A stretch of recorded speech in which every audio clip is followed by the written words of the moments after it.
Pozdravljeni! Pred kvalifikacijami za veliko nagrado Italije je seveda na vrsti prispevek, ki bo odprl marsikatero zanimivo vprašanje.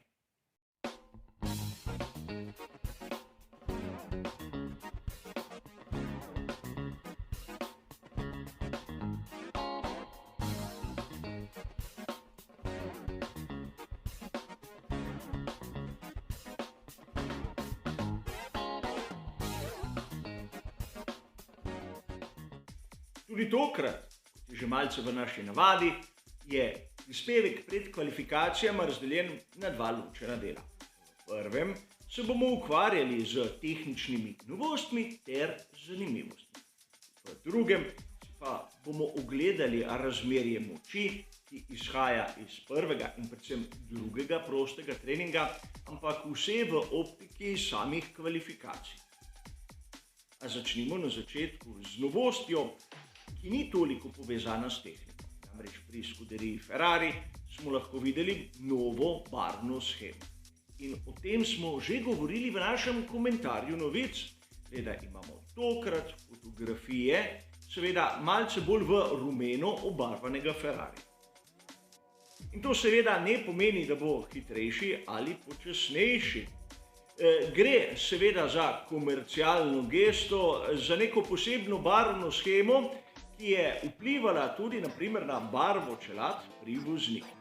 In moje osebno mnenje je, da te spremembe ne služijo ničemur drugemu kot prodaji spominkov, maket in podobnih zadev. Seveda, samim športom, samo Formulo 1, tu nima kakšne neposredne zveze. A pri Ferrariju smo lahko videli neko zanimivo novost. Namreč, tu se je znova pojavil tisti zadnji aerodinamični stabilizator, ki smo ga videli v prostih treningih velike nagrade Belgije. Takrat so se odločili, da ga ne bodo uporabljali na kvalifikacijah in seveda dirkah. Pojavlja se vprašanje, ali so takrat le preizkušali novost za Monzo. Monza je seveda specifična, a potem nekoliko kasneje. V seriji posnetkov iz boksov skuderije Ferrari še nekaj, kar bo verjetno zanimalo marsikoga izmed vas.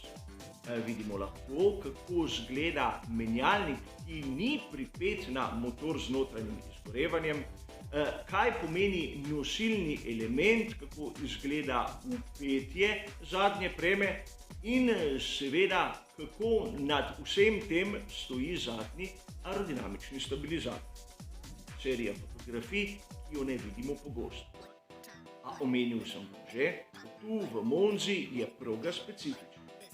Narekuje izjemno nizek zračni upor in svež, tkan pogonski sklop. Na teh fotografijah bolida ekipe Alpine A522 lahko občudujemo čistost. Torej, vidimo, da so nakloni na primer pomožnih profilov izjemno nizki, ni nobenih odvečnih generatorjev, vrtincev in drugih usmernikov, ki so tako pogosti na primer v drugih progah. Ste razumeli, tu aerodinamični oprijem je v drugem planu, bistveno je imeti nizek zračni upor in seveda v sovpregi z močnim pogonskim sklopom, to pomeni doseganje visokih končnih hitrosti. Nekaj, kar sem poudaril že mnogokrat.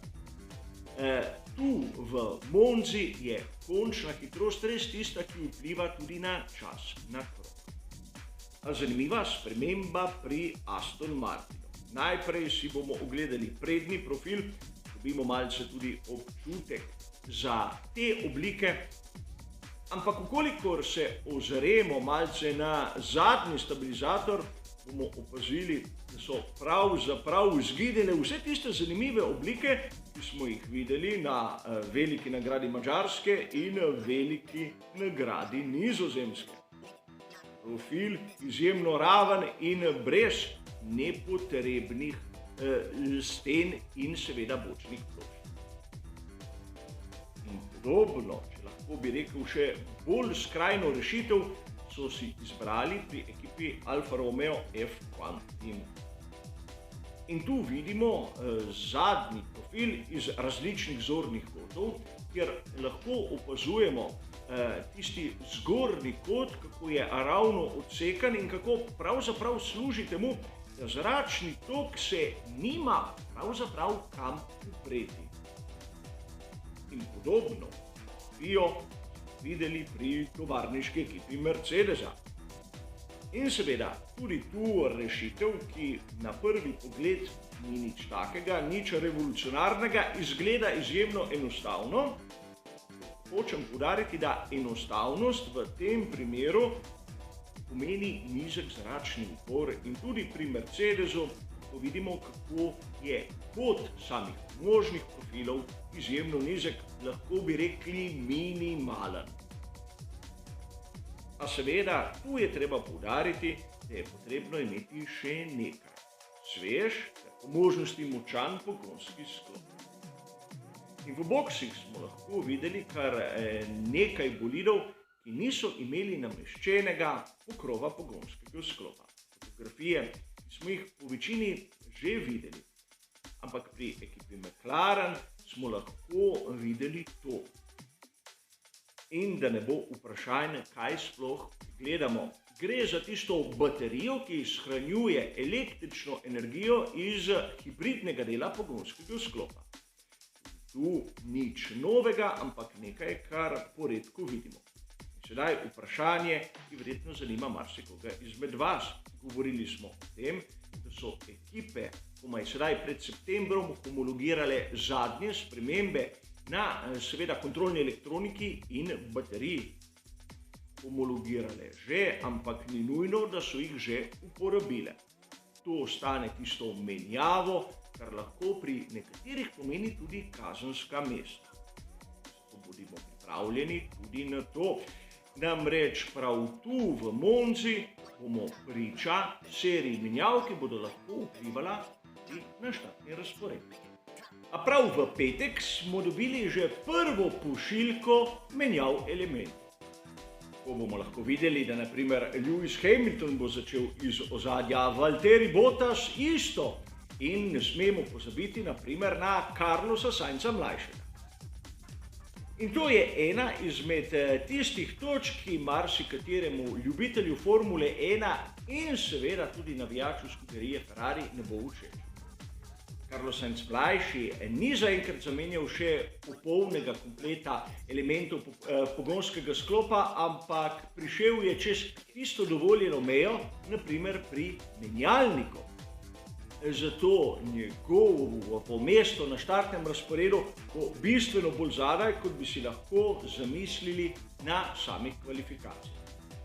Za razliko od ostalih, naprimer, je treba poudariti, da Max Verstappen zaenkrat bo dobil samo 5 kazenskih mest za vgradnjo novega motorja z notranjim izgorevanjem, 10 mest za podobno menjavo pa za Sergija Pereza. Zakaj? Ker Perez bo vgradil 4. in bo komaj prišel čez tisto dovoljeno mejo.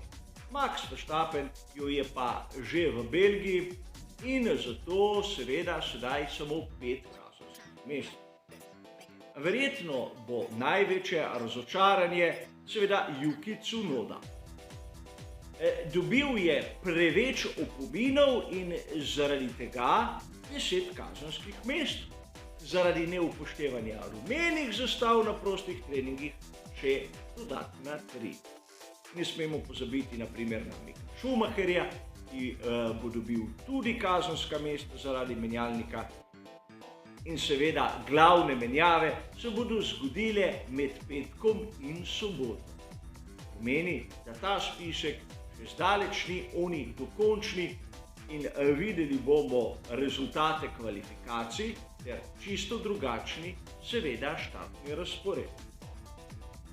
A po tistem, kar smo videli na prvem in drugem prostem treningu, si lahko že naredimo neko predstavo. Ferrari je bil v obeh priložnostih najhitrejši, ampak mislim, da Red Bull ni bil toliko zadaj.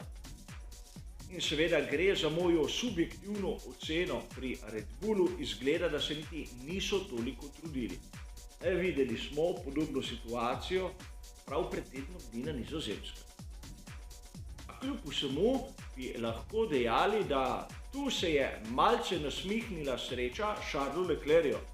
Vsaj če situacija ostane taka, kot je. Namreč vsi njegovi nasprotniki zaenkrat imajo kazen. In na to bi lahko videli, in govorimo zopet o štartnem razporedu, Landa Norrisa ali Georgea Russella.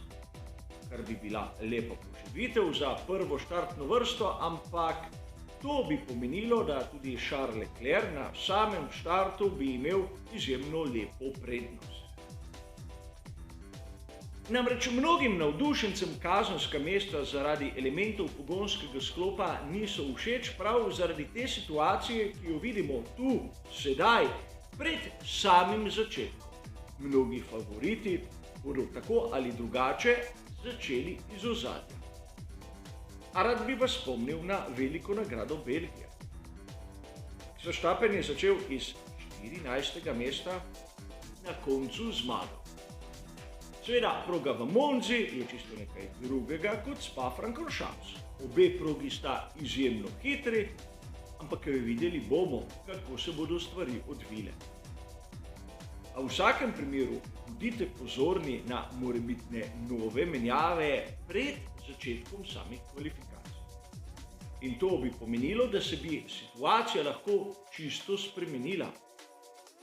A o tem sedaj v tem trenutku vam ne morem povedati nič, ker enostavno podatkov nima.